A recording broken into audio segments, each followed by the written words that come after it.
Nós vamos meditar nesta manhã em 1 Coríntios 2, de 11 a 16. Com isso nós encerramos o capítulo 2 e vamos caminhando na primeira carta de Paulo aos Coríntios, aprendendo essas lições importantes sobre a igreja e o seu funcionamento. 1 Coríntios 2, de 11 a 16, diz assim: Pois quem conhece os pensamentos do homem, a não ser o espírito do homem que nele está? Da mesma forma, ninguém conhece os pensamentos de Deus, a não ser o Espírito de Deus. Nós, porém, não recebemos o Espírito do mundo, mas o Espírito procedente de Deus, para que entendamos as coisas que Deus nos tem dado gratuitamente. Delas também falamos, não com palavras ensinadas pela sabedoria humana, mas com palavras ensinadas pelo Espírito, interpretando verdades espirituais para os que são espirituais. Quem não tem o Espírito não aceita as coisas que vêm do Espírito de Deus, pois lhes são loucura, e não é capaz de entendê-las, porque elas são discernidas espiritualmente. Mas quem é espiritual discerne todas as coisas, e ele mesmo por ninguém é discernido. Pois quem conheceu a mente do Senhor para que possa instruí-lo? Nós, porém, temos a mente de Cristo. Conforme temos dito ao longo dos estudos, no primeiro capítulo e no segundo capítulo desta carta, nós temos aprendido que existe um contraste, e esse contraste é bastante enfatizado pelo apóstolo Paulo, um contraste entre a sabedoria humana, carnal, terrena, mundana, e a sabedoria de Deus. A sabedoria de Deus, nós aprendemos, temos visto, consiste em conhecer Cristo e sua obra, Cristo e este crucificado. O mundo considera isso loucura. O mundo, quando olha para a pessoa de Cristo e sua obra, e quando percebe ou lhe é apresentado o significado disso, o mundo acha isso, considera isso absurdo e loucura. Os cristãos não. Os cristãos olham para os conceitos do mundo, os pensamentos do mundo e dizem: não, isso é que é loucura. A pessoa de Cristo, a sua obra, e nisso consiste a verdadeira sabedoria. E Deus olha para os dois lados e diz: de fato, a loucura é o que os homens pensam. A loucura consiste na sabedoria meramente humana. A sabedoria verdadeira, a sabedoria que vem do alto, consiste nisso, em conhecer Cristo e sua obra. Entender o significado real disso, de Cristo e sua obra.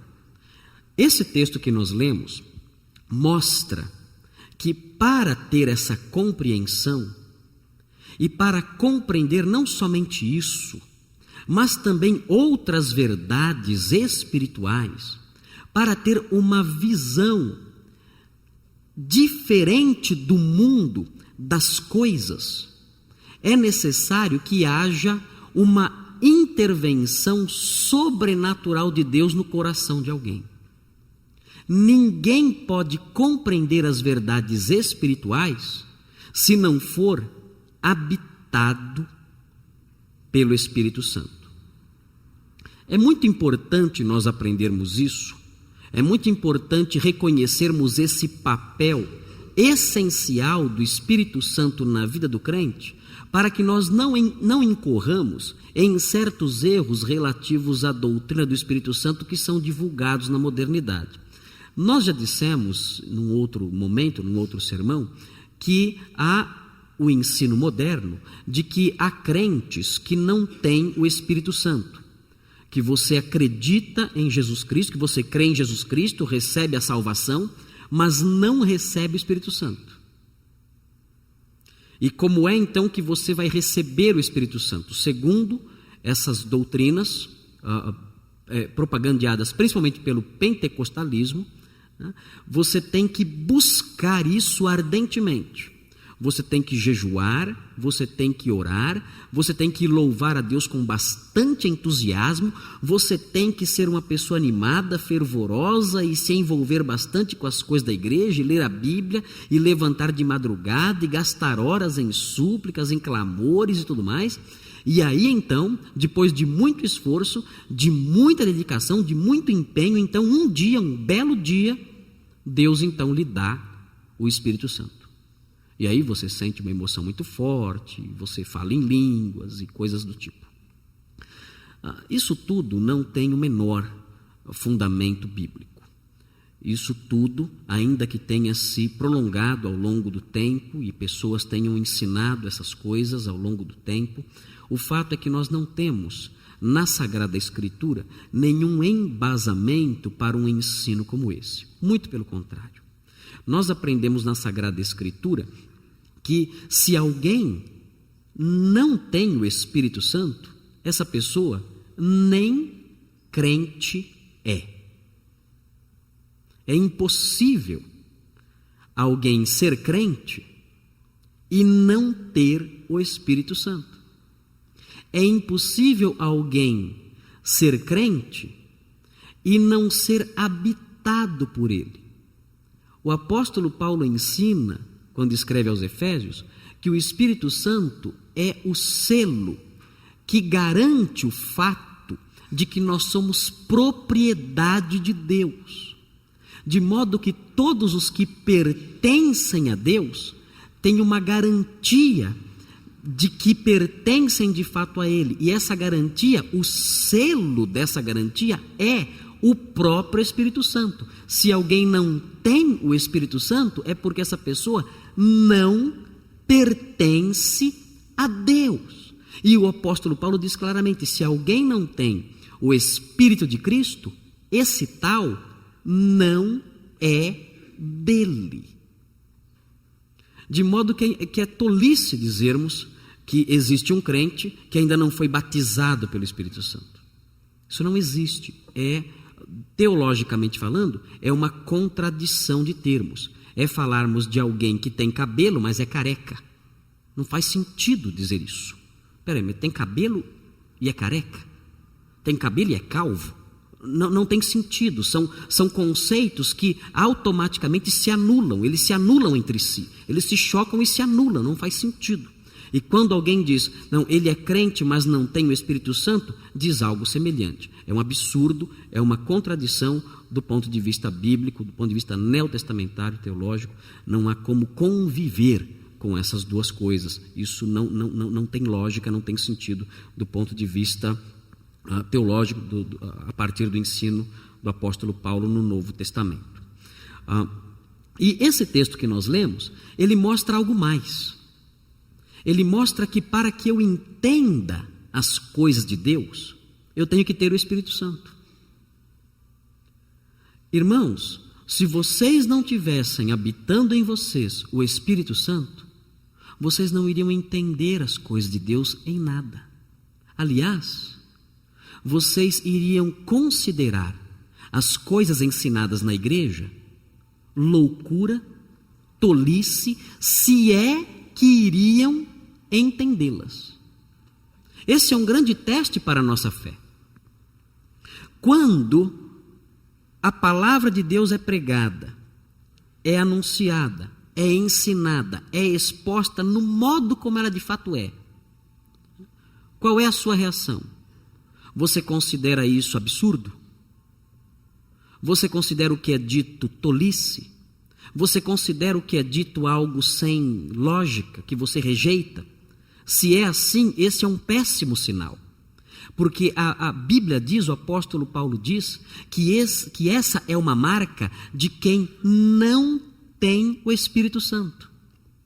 O homem que não tem o Espírito Santo, o homem que não é crente, que ainda é carnal, que não é espiritual, ele ouve as coisas de Deus e ele não as compreende, ele não as aceita, ele as considera absurdo e loucura. Por quê? Ele é menos inteligente do que nós? Não. Ele tem uma capacidade intelectual com algum problema? Não. Qual o problema dele então? É simples. O Espírito de Deus não mora nele. E pelo fato do Espírito de Deus não morar nele, ele é incapaz de compreender e de aceitar as coisas que provêm de Deus. E se nós as aceitamos, e se nós as aprendemos, e se nós as assimilamos e cremos nelas, e até as amamos, a causa disso não está numa capacitação especial, num talento pessoal nosso, absolutamente.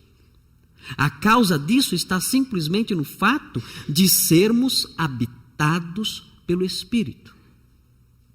O Espírito que habita em nós nos concede isso.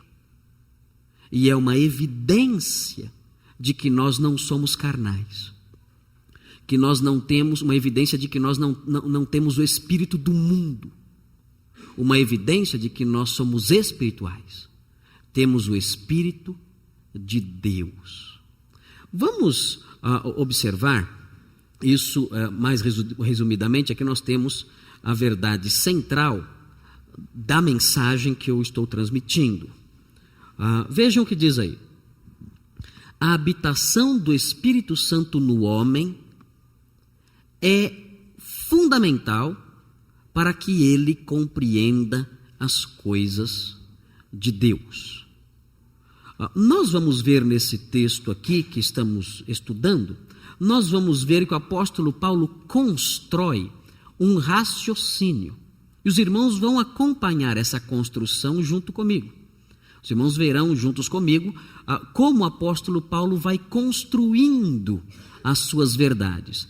E tudo isso, todas essas verdades que o apóstolo Paulo vai construindo por etapas, todas essas verdades se relacionam com essa verdade central, que a habitação do Espírito Santo no homem é fundamental para que ele compreenda as coisas de Deus. Vamos ver, são 3 as etapas que constam do pensamento do apóstolo Paulo aqui. Nós vamos olhar para cada uma dessas etapas e veremos isso. Veremos que de fato é assim.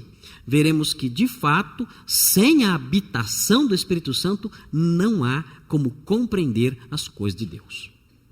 Vamos olhar a primeira etapa no pensamento de Paulo. Veja o que Paulo diz. Primeiro, o Espírito Santo conhece o que está na mente de Deus. O apóstolo Paulo parte daí.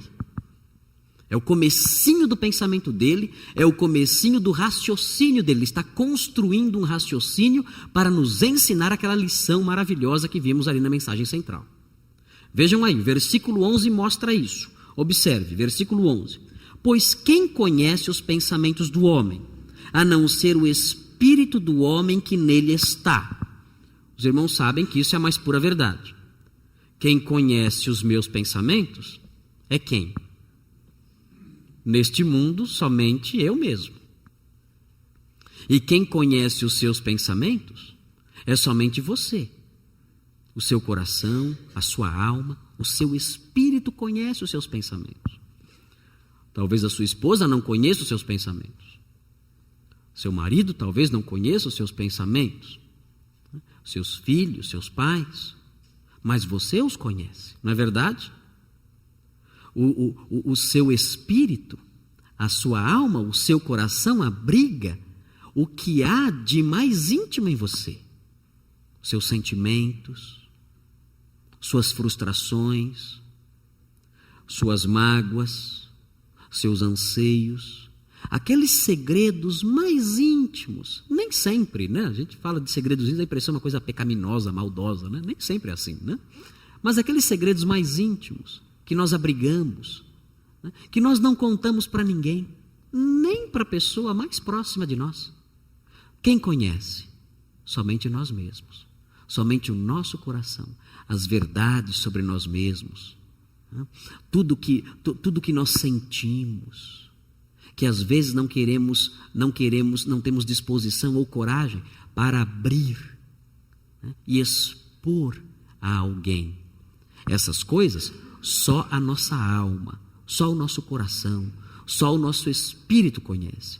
E o apóstolo Paulo faz uma comparação entre essa realidade e o Espírito de Deus. Da mesma forma como o Espírito do homem, somente ele conhece o que há no homem, vejam como ele termina o raciocínio. Da mesma forma, ninguém conhece os pensamentos de Deus, a não ser o Espírito de Deus.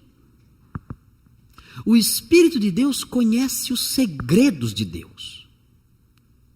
As coisas mais escondidas, né, que estão lá nos recônditos da mente de Deus, os mistérios de Deus, quem conhece? Somente o Espírito de Deus conhece essas coisas. A sabedoria profunda de Deus, o apóstolo Paulo, o tema desses capítulos todos é a sabedoria, né? Os elementos, os fatores, as verdades que compõem a sabedoria infinita de Deus, aqueles grandes mistérios que a mente humana jamais imaginou, que olho nenhum viu, ouvido nenhum ouviu, né? Nunca sequer o coração do homem pôde produzir aquelas coisas. O Espírito Santo as conhece. Ele sonda, ele sabe, ele conhece a mente de Deus profundamente, do mesmo modo como o seu Espírito conhece a sua mente profundamente e mais do que ninguém. Muito bem, o apóstolo Paulo faz essa comparação. E a partir daí, ele dá mais um passo na construção do seu raciocínio. E aí vem a segunda etapa. Vejam a segunda etapa qual é. Guardem bem a primeira. Guardem bem a primeira. Volta na primeira, dá para voltar? O Espírito Santo conhece o que está na mente de Deus. Essa é a primeira etapa, ele fala isso. Agora vejam a segunda etapa qual é. Ele está caminhando, ele vai crescer um pouquinho mais no seu pensamento, no seu ensino, na sua lição. Vejam a segunda etapa. O Espírito Santo, que conhece o que está na mente de Deus, foi dado aos crentes. Meus irmãos, isso é uma coisa fantástica. Isso é uma coisa que, olha, eu vou dizer para vocês, na minha cabeça isso não entra. Bom, entra, mas não cabe. É uma coisa impossível de se compreender isso aqui. É impossível de se compreender isso aqui é o milagre dos milagres. Se há um milagre acontece e está acontecendo no mundo hoje, é o fato de pessoas como nós receberem o Espírito Santo, que conhece o que está na mente de Deus. Ele foi dado aos crentes. Vejam o versículo 12, o comecinho do versículo 12. Prestem atenção, nós estamos juntos construindo esse pensamento com o apóstolo Paulo, acompanhando a construção dele. Diz assim: nós, porém, não recebemos o Espírito do mundo, mas o Espírito procedente de Deus. No dia em que nós cremos, nós recebemos isso.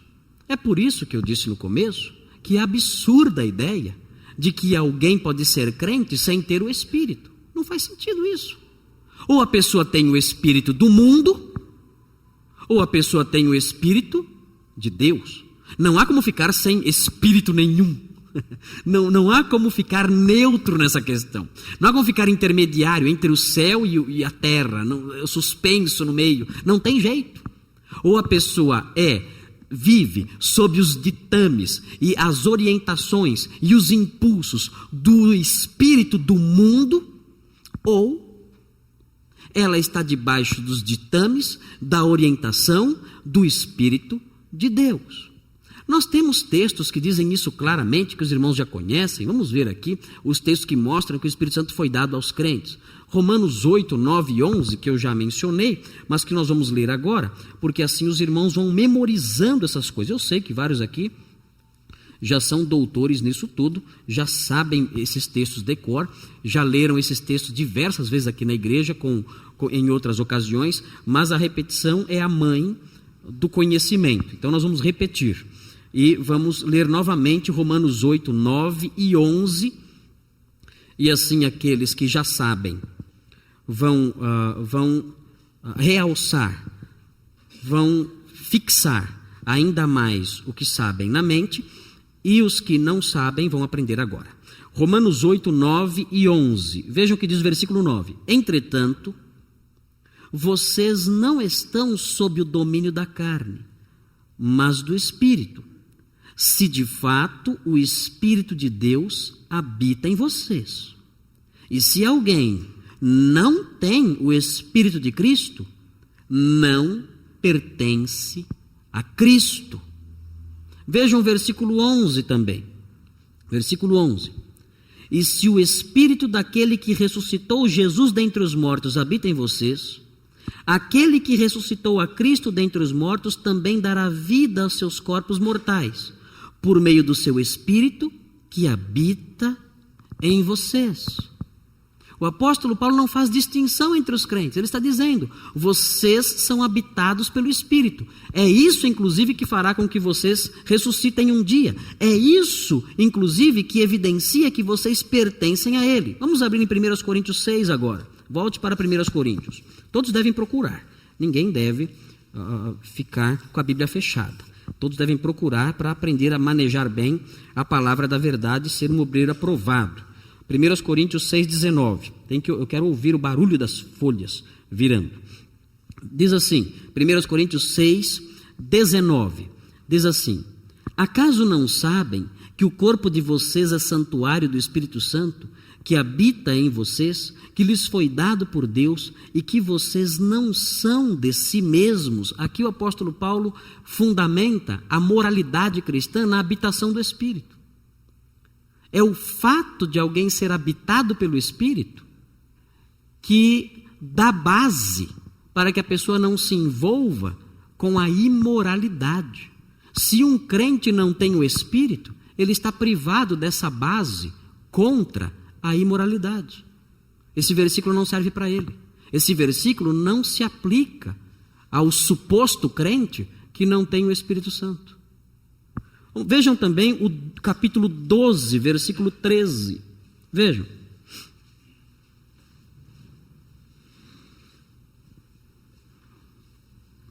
Doze, 13. Pois em um só corpo todos nós fomos batizados em um único Espírito, quer judeus, quer gregos, quer escravos, quer livres, e a todos nós foi dado beber de um único Espírito. Mais uma vez, o apóstolo Paulo enfatiza a totalidade da comunidade dita cristã, da comunidade evangélica, dizendo, vocês são todos batizados em um único Espírito, o Espírito Santo de Deus. Não há crentes não batizados. Nós temos um outro texto, 2 Timóteo 1,14, em que o apóstolo Paulo atrela a habitação do Espírito Santo à fidelidade. 2 Timóteo 1,14. Veja o que diz.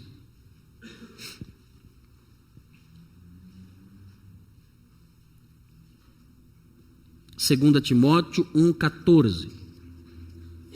Diz assim: quanto ao que lhe foi confiado, guarde-o. Como é que Timóteo poderia guardar o que foi confiado a ele? Onde ele encontraria forças para ser fiel, para suportar os ataques, para se manter firme? O texto aqui diz, quanto ao que lhe foi confiado, guarde-o por meio do Espírito Santo que habita em nós. Se o Espírito Santo não habita em algum crente, ele não tem condições sequer de ser fiel e guardar o que aprendeu. Essa, portanto, é uma verdade extremamente importante que compõe o raciocínio do apóstolo Paulo. Vamos então rever, vamos então recordar. O Espírito Santo conhece a mente de Deus, conhece os mistérios, conhece os segredos, conhece toda aquela imensidão infinita de sabedoria, ele conhece tudo. Esse Espírito, que conhece a mente de Deus, que conhece os mistérios de Deus, foi dado aos crentes, habita em cada crente, cada pessoa que crê, passa a ser habitado por esse Espírito que conhece a mente de Deus. E veja o que acontece depois. Aqui é o segundo, agora o terceiro. Volta lá. Terceiro. E aqui o último, a última etapa. São 3 etapas. E aqui temos a última etapa no ensino de Paulo. O Espírito Santo, esse que conhece a mente de Deus, dado aos crentes, ensina-lhes o que há na mente de Deus. Vejam como nós aprendemos as coisas de Deus. Esse Espírito que conhece a mente de Deus é dado a nós, e quando ele é dado a nós, ele não fica inerte em nós. Ele não fica lá dentro de nós sem fazer nada. Não. Ele trabalha em nós como? Ele ensina para nós o que ele conhece. E o que é que ele conhece? O que há na mente de Deus. Nós temos ouvido coisas assustadoras. Há quem diga que quem tem o Espírito Santo cai no chão e fica rolando. Não? Cai no chão e rola bastante, vira para cá, vira para lá e assim vai. Né? Há outros que dizem que quem tem o Espírito Santo começam a dar risada. Né? E riem sem parar, passam mal de dar risada, de grandes gargalhadas. E porque dizem que foram atingidos por uma alegria sem tamanho. Alguns amigos meus foram num retiro, seminaristas, foram num retiro de uma igreja que ele não mencionou o nome, e disse que lá nesse retiro alguns jovens foram tomados pelo Espírito Santo. E o que eles fizeram quando foram tomados pelo Espírito Santo? Bem, uma moça, ela ficou parada, estática, durante 2 horas, parada, estática, 2 horas, sem se mexer. Esse foi o efeito da habitação nela. Ficou lá, virou um guru, um avatar. Virou um avatar. Ficou lá, parada, olhando para o vazio, estática, né, congelada. Né. Outro começou a imitar bicho. Então rolava no chão latindo, né, latindo, gemendo, grunhindo, como um animal. Né. E ali, aquela coisa toda, esse seminarista tentou se aproximar para ajudar, e o pastor disse, não, isso aí é o Espírito Santo nele. Né? O Espírito Santo nele faz com que ele haja assim, como um porco, né? Grunhindo, aí rolando pelo chão. Essa é a obra maravilhosa do Espírito Santo na vida desse irmão. Está aí, como um animal rolando pelo chão. E outros gritando sem parar, berrando sem parar, se agitando e pulando e saltando e se descabelando. E então a explicação era simples. Isso é uma maravilha de Deus. É a obra do Espírito Santo na vida dessas pessoas. Eles receberam o Espírito e por isso são assim. Meus irmãos, se é para ter esse tipo de reação quem recebe o Espírito Santo, espero que aqui ninguém nunca receba. Espero que ninguém nunca receba. Sabe o que é isso? Vou dizer o que é isso, essas manifestações. São manifestações de histeria, são pessoas com problemas, com deficiências de caráter, pessoas que têm necessidades enormes de atenção, são pessoas histéricas, são pessoas que querem a atenção dos outros, que têm algum comprometimento emocional e precisam urgentemente ser valorizadas por alguém. São enganadoras, e muitas vezes são pessoas que são tomadas até pelo próprio diabo, porque um dos objetivos do diabo é zombar da coroa da criação, é humilhar a imagem e semelhança de Deus. Quem é a imagem e semelhança de Deus? É o homem. E o diabo tem prazer em animalizar o homem, em tornar o homem semelhante a um bicho. em fazer com que o homem seja como um verme, rastejando pelo chão, rolando pelo chão e fazendo coisas absurdas. Quem tem prazer nisso, quem se deleita em desprezar, em ridicularizar, em espezinhar a coroa da criação, a imagem e semelhança de Deus, quem tem prazer em fazer isso não é o Espírito de Deus. É o espírito de Satanás. É o diabo que faz isso. De modo que os irmãos vêm por aí afora, que dizem por aí que é algo relacionado com espiritualidade, não é nada disso. Ou é histerismo, ou é atuação demoníaca. Porque nós temos aqui, nessa terceira verdade, fundamentada nos versículos 12 a 16, nós temos aqui o que o Espírito Santo faz. O que é que ele faz comigo? Ele me joga no chão? É isso que ele faz? Ele faz com que eu comece a latir, como um cachorro. Ele faz com que eu comece a dar risada, sem parar, dando gargalhada, caindo no chão e rolando de rir. Dizem que no Canadá, em Toronto, começou o costume de a pessoa ser habitada pelo Espírito Santo, ela ficava grudada onde estivesse. Então grudava na parede e ficava na parede, não saía mais. Estava lá, o dia inteiro, grudado ali. Era a cola do Espírito, não saía. Né? Era o super bonder espiritual. Né? Tocava lá e não saía mais. Né? E pessoas no chão, ali grudadas no chão, não saíam. Grudadas ali, pode esquecer, não sai dali não. Né? Até o Espírito Santo liberar, sei lá, usar algum solvente aí, SOAP, talvez ajudar com alguma coisa, para tirar a pessoa de lá, né? Porque não tinha jeito. E a explicação era essa: olha, é o Espírito Santo na pessoa, está lá, é a cola do Espírito, é o super bonder espiritual, é a tenaz espiritual, está aí, e a pessoa não sai de jeito nenhum. Nada disso é verdade, isso é ridículo, é claro. Vamos até parar de falar nesses exemplos e vamos ver aqui o que a Bíblia diz nos versículos 12. Veja, versículo 12. Observe.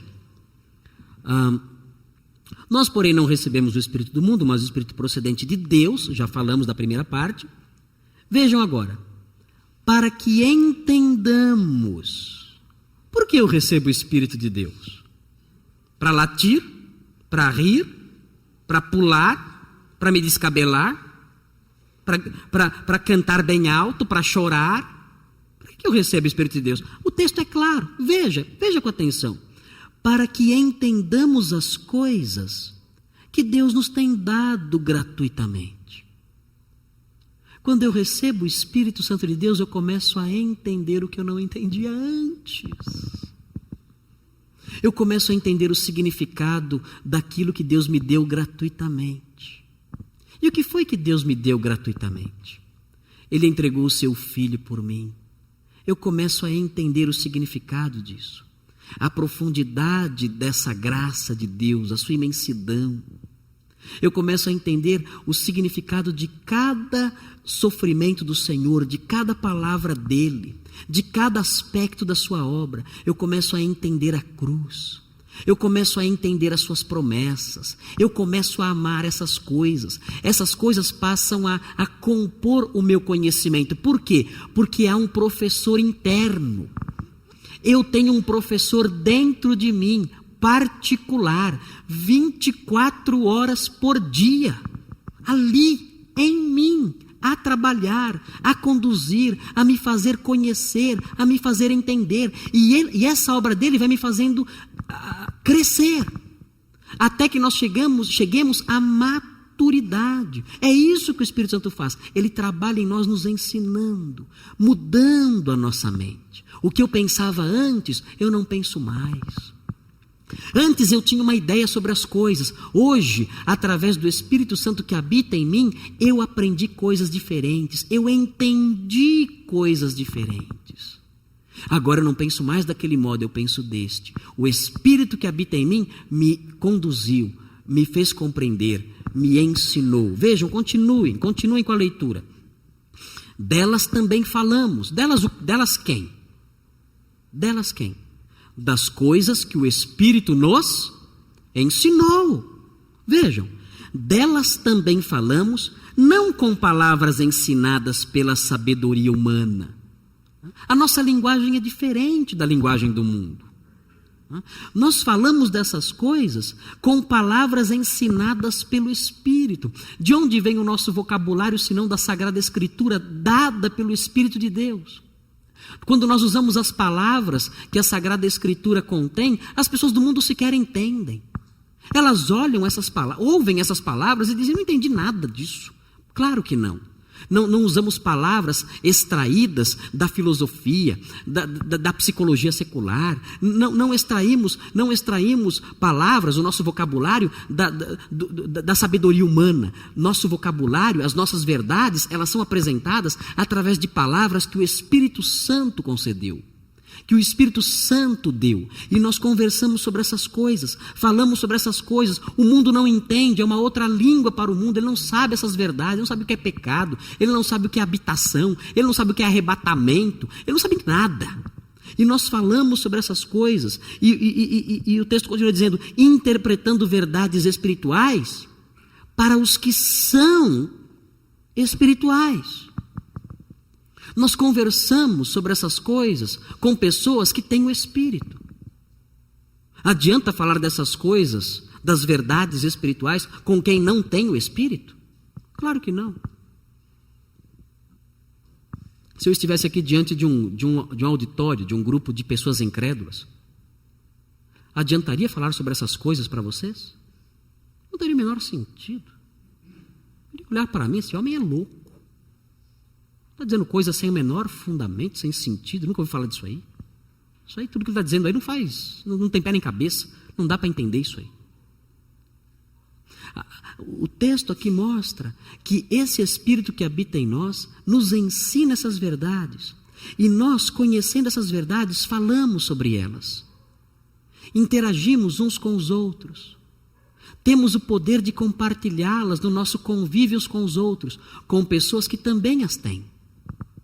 Nós falamos a mesma língua. Falamos a mesma língua.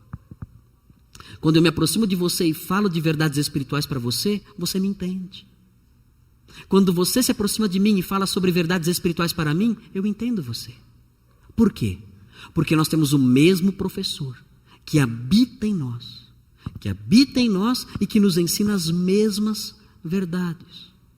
Continue a leitura. Quem não tem o Espírito não aceita as coisas que vêm do Espírito de Deus, pois lhes são loucura, e não é capaz de entendê-las porque elas são discernidas espiritualmente. É o incrédulo. Ele não entende nada. Ele não consegue entender essas coisas. Por quê? Porque não tem o Espírito. E o versículo 15: mas quem é espiritual, ou seja, quem tem o Espírito, discerne todas as coisas, e ele mesmo por ninguém é discernido. Quem tem o Espírito pode julgar as coisas, mas ele não pode ser julgado por ninguém. Como é que alguém que não tem o Espírito pode julgar o homem que tem o Espírito? Como é que pode o incrédulo, que não tem a mente de Cristo, que não foi ensinado pelo Espírito, a avaliar o que nós cremos? Ele tem condições de fazer isso? Absolutamente. Eles tentam fazer isso? Tentam, mas é ridículo. Que condições, que elementos o incrédulo tem para avaliar a nossa conduta regida pela palavra de Deus? Que elementos ele tem para julgar isso, para avaliar isso? Eu lembro que uma vez alguém me disse: pastor Marcos, eu comentei sobre aquele negócio da disciplina bíblica, né, que nós aprendemos aqui na igreja, que a pessoa disciplinada, nós cortamos as relações com a pessoa. E essa pessoa achou um absurdo isso. Eu perguntei: ela é crente? Não. Você esperava o quê? Você esperava o quê? O homem incrédulo não entende as coisas de Deus. Você mostra para ele na Bíblia. Você abre a Bíblia e mostra. Ele não entende. Ele acha isso loucura. E não aceita. Eu não tenho que pedir a opinião dele. O texto diz que eu não tenho que ser julgado por ninguém que não tem o Espírito. As pessoas que não têm o Espírito não têm condições de me avaliar. Elas estão incapacitadas disso. Elas não podem me avaliar. Eu tenho o Espírito que me ensina. Elas não têm nada. Como poderão emitir algum juízo acerca dessas coisas? Eu me lembro que eu fiz um casamento uma vez, e os 2 jovens, na hora dos votos, 2 jovens crentes, tementes a Deus, na hora dos votos, a moça disse para o moço: eu prometo diante de Deus amar você e ser submissa a você. O casamento estava cheio de pessoas incrédulas e amigos dela que trabalhavam na mesma firma que ela, na mesma empresa que ela. Quando acabou o casamento, a lua de mel, eles se aproximaram dela e disseram para ela: o que foi que você disse ao seu marido? Você disse para ele que você promete ser submissa a ele até a morte? Você é louca. Não tem sentido isso. Onde você está? Em que época você vive? Em que século você vive? Isso é tolice, isso é um absurdo, isso não tem cabimento que você falou para ele ali. Claro que não tem cabimento para eles. O homem natural não compreende as coisas de Deus. O mundo mudou, né? Hoje, esposa não se submete mais ao marido de acordo com o espírito do mundo.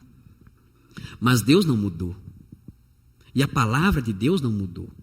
E o marido hoje continua tendo que amar a esposa e se entregando por ela. E a mulher continua tendo que se submeter ao marido, como estabelece a Sagrada Escritura. Deus não mudou. Mas o homem natural não entende essas coisas.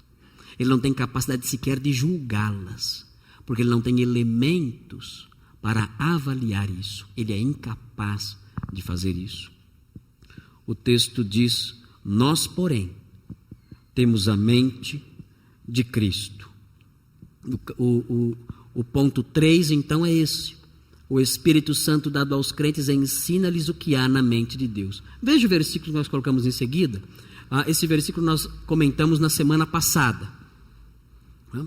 Veja o que diz. Nós já estudamos esse versículo, esses 2 versículos. Olho nenhum viu, ouvido nenhum ouviu, mente nenhuma imaginou o que Deus preparou para aqueles que o amam. Já falamos que não é o céu e não são as bênçãos terrenas. Já explicamos isso. E aí vem: mas Deus o revelou a nós por meio do Espírito. O Espírito habita em nós. E Ele revelou essas verdades para nós. Coisas que a mente jamais imaginou.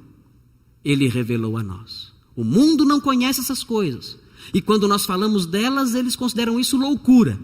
Mas Deus a revelou a nós pelo Espírito. O Espírito sonda todas as coisas, até mesmo as coisas mais profundas de Deus. E essas coisas que Ele conhece, Ele revela a nós, conforme o seu querer. Tem aqui um quadrinho. Consequentemente, o fato do Espírito Santo nos ensinar traz algumas consequências. Primeiro, os crentes conhecem as verdades espirituais e sobre elas falam. Essa é uma consequência do Espírito Santo habitar em nós e nos ensinar. Se você tem o Espírito Santo, você conhece as verdades espirituais e fala sobre elas. Se você resiste às verdades espirituais, tem algo estranho aí. Alguma coisa errada. Ou falta de maturidade, ou falta de conversão, o que é muito pior. E outro quadrinho, na comparação: os incrédulos não entendem as verdades espirituais, considerando-as loucura. É o oposto.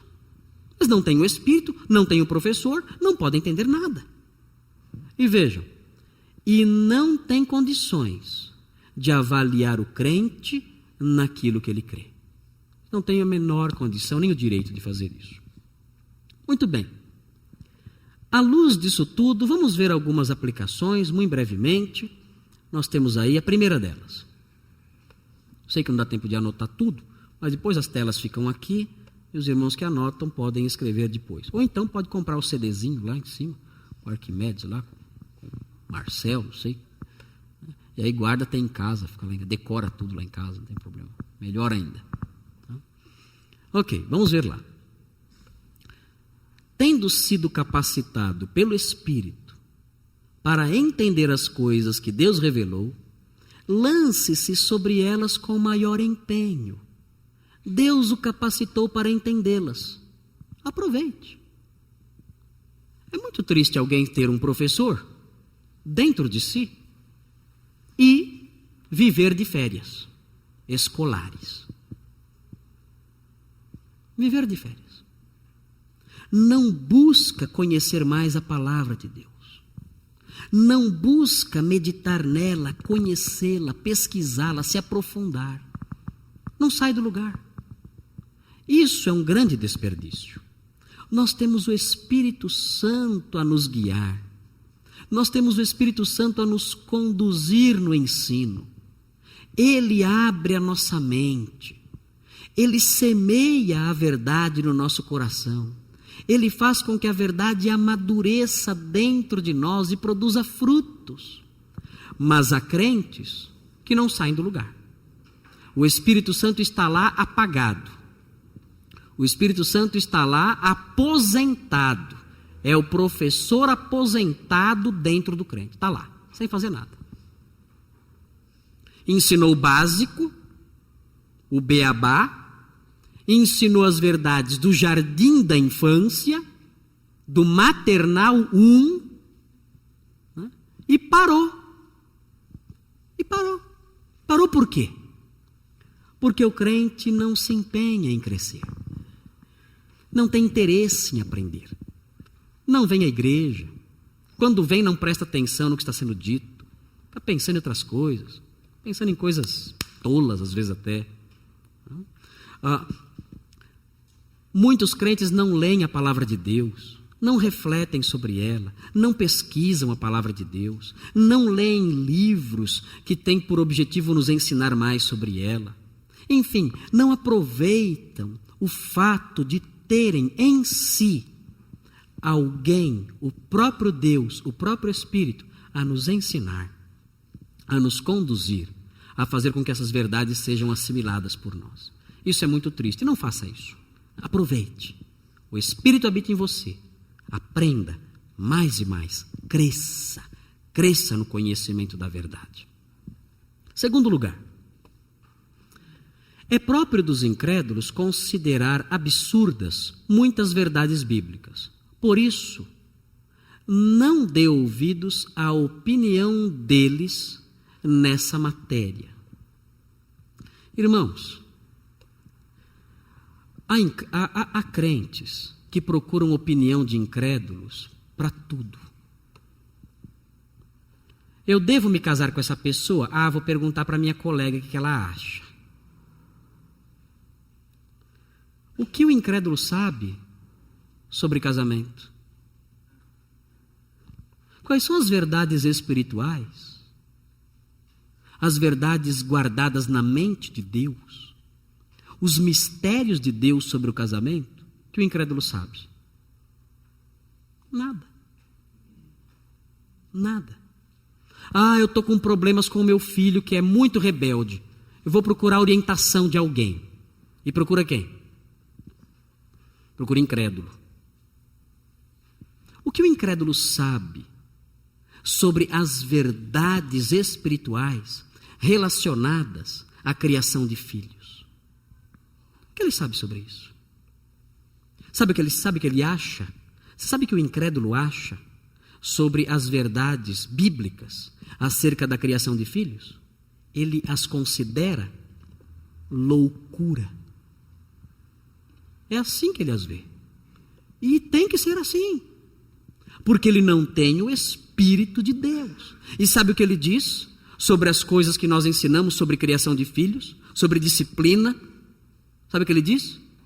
Tudo isso aí não tem sentido. Tudo isso aí está errado. Tudo isso aí é absurdo. Por quê?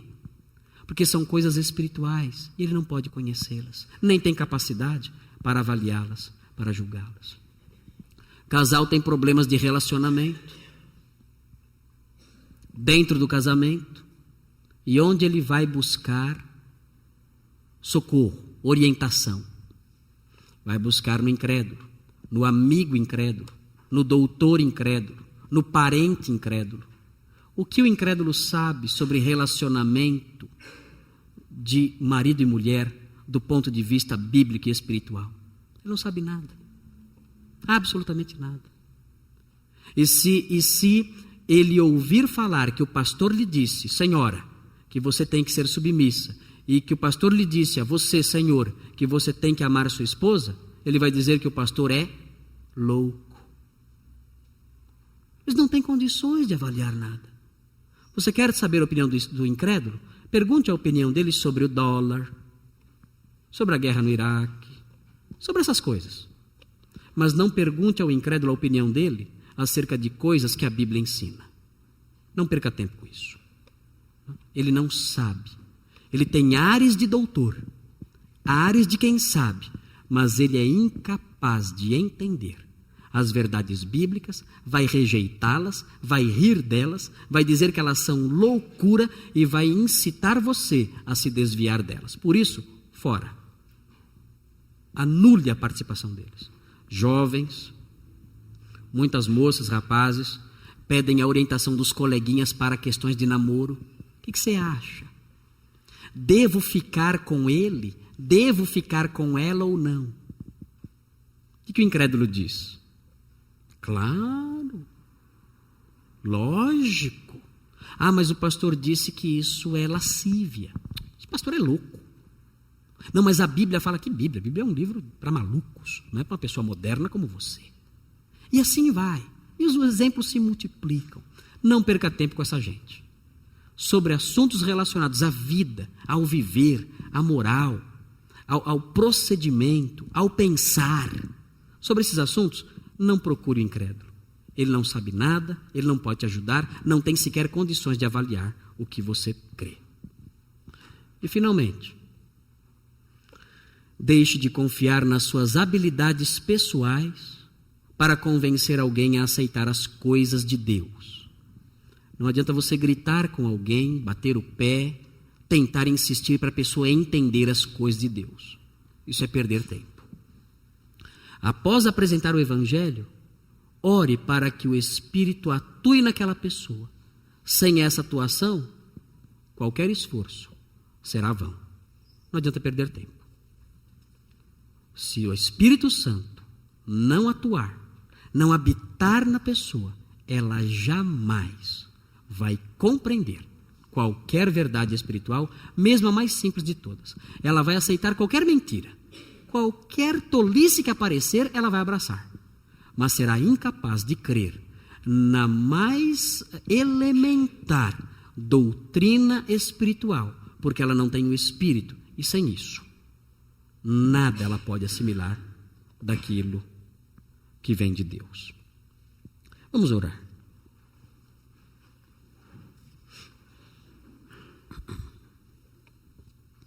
Senhor Deus, obrigado, porque esse milagre maravilhoso da habitação do Espírito é real para nós. E obrigado porque sem esse milagre nós não poderíamos compreender nada. Seríamos loucos, nécios, pessoas sem entendimento. E abraçaríamos conceitos, valores, ideias do mundo, sendo incapazes de entender o que o Senhor diz, ridicularizando o que o Senhor diz, zombando do que o Senhor diz, negando e considerando tudo loucura. Mas o seu Espírito habita em nós e por isso nós podemos aprender. Seu Espírito habita em nós e por isso nós podemos aceitar o que Ele diz. Seu Espírito habita em nós e desse modo não precisamos buscar orientação em fontes sujas, impuras. Podemos descansar na sua palavra, crendo nas coisas ensinadas pelo seu Espírito, sabendo que elas são verdadeiras, ainda que o mundo as considere absurdo e loucura. Ajuda-nos para que tudo isso seja assimilado por nós. Ajuda-nos para que sejamos gratos por isso e coloquemos em prática as aplicações que foram mencionadas. Jamais buscando em quem não te conhece orientação, jamais dependendo das nossas próprias forças, para instilar a verdade divina no coração de alguém. Pedimos isso em nome de Jesus. Amém.